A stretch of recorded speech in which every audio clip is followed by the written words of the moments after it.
हिरन, बंदर और मगरमच्छ। किसी एक घने जंगल में ठीक बीचों बीच एक तालाब था। तालाब के किनारे एक बंदर और एक हिरन रहते थे।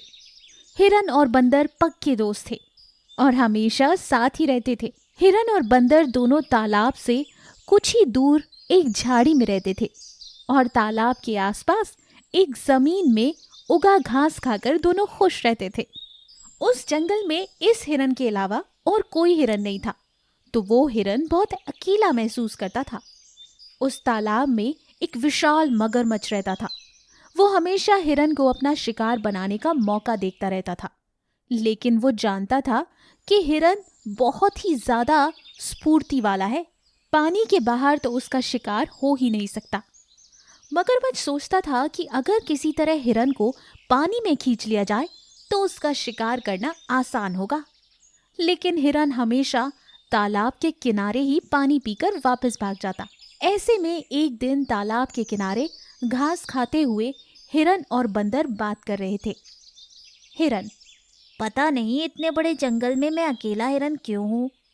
हाँ दोस्त, मैं भी यही सोचता हूँ, लेकिन जब तक हम दोनों साथ हैं तब तक हमें चिंता करने की कोई ज़रूरत नहीं।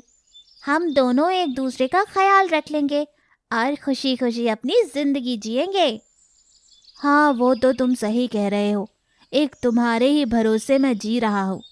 बंदर की बात सुनकर मायूस मन से हिरन ने कहा, वैसे भी हमारे पास रहने की जगह है, खाने को ताज़ी ताज़ी घास है और पीने के लिए तालाब का शुद्ध पानी। हमें और क्या चाहिए? बंदर ने कूदते हुए कहा, अगर जंगल में और हिरन का झुंड होता तो मैं घर बसाकर परिवार बना सकता था। मेरा भी छोटा परिवार होता, मैं भी अपने बच्चों को अपनी जीवन के किस्से सुनाता। हिरन की बात सुनकर बंदर हंसने लगा और फिर दोनों घास खाने लगे। दूसरी तरफ तालाब के पानी में छुपकर मगरमच्छ ये सारी बातें सुन रहा था। वो समझ गया कि हिरन दूसरे हिरनों के झुंड की तलाश में था और परिवार बनाने के लिए बेताब था। मगरमच्छ ने उसकी इसी कमजोरी का फायदा उठाने का सोचा। दूसरे दिन मगरमच्छ ने एक योजना बनाई।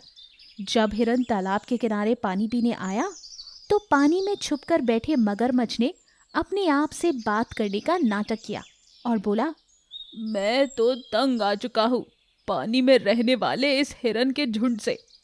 इनसे अच्छा तो वो बाहर रहने वाला हिरन है जो कभी किसी को परेशान नहीं करता। पानी से आने वाली आवाज सुनकर हिरन चौंक गया, लेकिन उसे लगा कि शायद उसके मन का कोई वहम होगा या फिर उसके कान बज रहे होंगे। लेकिन दूसरे दिन वो मगरमच्छ छुपकर बैठा था और जैसे ही हिरन पानी पीने आया वो दोबारा बोला, तौबा तौबा, इन हिरनों से जीना मुश्किल हो गया है मेरा। पता नहीं बच्चों को ऐसे कैसे खेलने भेज देते हैं। इस बार हिरन को लगा कि ये उसका वहम नहीं है, सच में ये हो रहा है। ये सोचकर हिरन ने आवाज लगाई, कौन है वहाँ पानी में? बस मगरमच्छ तो इसी मौके की राह में बैठा था। वो तुरंत बाहर आया और बोला, माफ करना, मैं आपको डराना नहीं चाहता था, लेकिन यहाँ पानी के नीचे रहने वाले हिरन और उनके बच्चे मुझे बहुत तंग करते हैं। क्या पानी के अंदर भी हिरन रहते हैं? हाँ हाँ, तुम्हारे अलावा सभी हिरन पानी के अंदर ही रहते हैं, इसलिए तो बाहर तुम अकेले हो। मगरमच्छ आगे बात करता, उससे पहले बंदर ने हिरन को आवाज लगाई और हिरन तुरंत उसके पास चला गया। मगरमच्छ को लगा कि बंदर बात बिगाड़ देगा। बंदर के पास जाकर हिरन ने पिछले 2 दिन के हुए किस्से के बारे में बंदर को सुनाया। चतुर बंदर समझ गया कि हिरन का शिकार करने के लिए ये मगरमच्छ की चाल है। उसने अपने दोस्त हिरन को समझाया, देखो दोस्त, मैं जानता हूँ कि तुम्हें अकेलापन महसूस होता है, लेकिन तुम्हें इस मगरमच्छ की बातों में नहीं आना चाहिए। वो तुम्हें फंसा रहा है। हिरन पानी में नहीं रह सकते। हिरन जंगल में रहने वाले जानवर हैं। बंदर की बात सुनकर हिरन ने कहा, पर तुम्हें कैसे पता कि पानी के अंदर हिरन नहीं रहते? हो सकता है कि मगरमच्छ सच बोल रहा हो। बंदर समझ गया कि हिरन अपने अकेलेपन से ज्यादा दुखी है। उसे समझाने के लिए बातें काफी नहीं होगी, उसे सच्चाई दिखानी पड़ेगी, तभी वो समझ पाएगा। दूसरे दिन सुबह हिरन जब तालाब में पानी पीने जा रहा था तो बंदर एक सूखी लकड़ी लेकर उसके पीछे पीछे गया। आज भी मगरमच्छ नाटक करने के लिए पानी में छुपा हुआ था।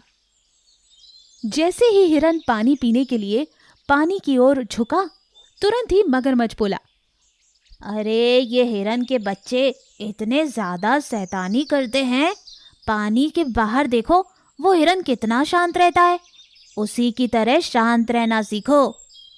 मगरमच्छ की बात सुनकर हिरन ने कहा, अगर मैं भी पानी के अंदर आ जाऊं तो क्या तुम मुझे उन बच्चों से मिलवाओगे? हिरन की बात सुनकर मगरमच्छ खुश हो गया और वो हिरन को झपटने के लिए तैयार हो गया। तभी बंदर ने जल्दी से लकड़ी को पानी में डुबोया और मगरमच्छ को लगा कि यह हिरन का पैर है और उसने उछलकर लकड़ी को अपने जबड़े में पकड़ लिया। मगरमच्छ का ये रूप देखकर हिरन बहुत ही ज्यादा डर गया और दोनों दोस्त तालाब के किनारे से दूर भाग गए। फिर हिरन ने बंदर से कहा, मेरी जान बचाने के लिए मैं जीवन भर तुम्हारा आभारी रहूंगा। मैं मूर्ख हूं जो मगरमच्छ की बातों में आ गया। अब तुम्हें दोबारा छोड़कर मैं कहीं नहीं जाऊंगा।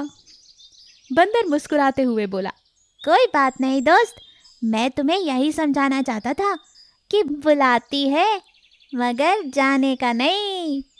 ऐसी ही और अमेजिंग कहानियों के लिए हमारे चैनल को लाइक और सब्सक्राइब करना ना भूलें। दोस्त की मदद। एक गांव के निकट एक घना जंगल था। जंगल में नदी किनारे एक मांद में लोमड़ी रहा करती थी। उसी नदी में रहने वाले एक कछुए से अच्छी मित्रता थी उसकी। दोनों अक्सर नदी किनारे एक दूसरे से गपशप किया करते थे। एक दिन वो दोनों हमेशा की तरह नदी के किनारे बैठकर बातें कर रहे थे कि तभी अचानक एक तेंदुआ वहां पर आ गया।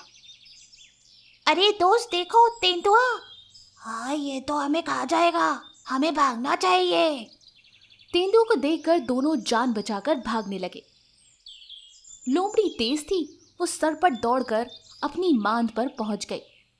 लेकिन कछुआ अपनी धीमी चाल के कारण ज्यादा दूर भाग नहीं पाया और तेंदुए की पकड़ में आ गया। अब मैं तुझे खाऊंगा। तुझे मेरा नाश्ता बनने से कोई नहीं रोक सकता। तेंदुए ने कछुए को मुंह में पकड़ा और एक पेड़ के नीचे बैठकर उसे खाने की कोशिश करने लगा। लेकिन कछुए के शरीर का भारी खोल सख्त था। तेंदुए के पैने दांत और नाखूनों का भी उस पर कोई असर नहीं पड़ा। अरे इसको कहाँ से खोलूं? अरे ओ कछुए, बाहर निकल। कैसे खाऊंगा इसको? ये तो बहुत सख्त है। मांद में लोमड़ी तेंदुए को देख रही थी। उसने अपने मित्र कछुए को बचाने के लिए एक तरकीब निकाली। आप देखती हो इस तेंदुए को? वह मधुर आवाज में तेंदुए से बोली, तेंदुए भैया, आप चाहे कितना भी प्रयास कर ले, कछुए का खोल सख्त है, वो नहीं टूट पाएगा। मैं आपको इसको तोड़ने का एक सरल तरीका बताती हूँ। लोमड़ी की बात सुनकर तेंदुआ तुरंत उससे बोला, हैं? जल्दी बताओ जल्दी, आज इस कछुए को तो मैं खा के ही रहूंगा। लोमड़ी मुस्कुराई। वो समझ चुकी थी कि तेंदुआ उसके जाल में फंस चुका है। मैं कह रही थी कि आप इसको पानी में फेंक दो, थोड़ी देर में ये फूल कर नरम हो जाएगा और फिर आप इसे आसानी से तोड़कर खा पाओगे।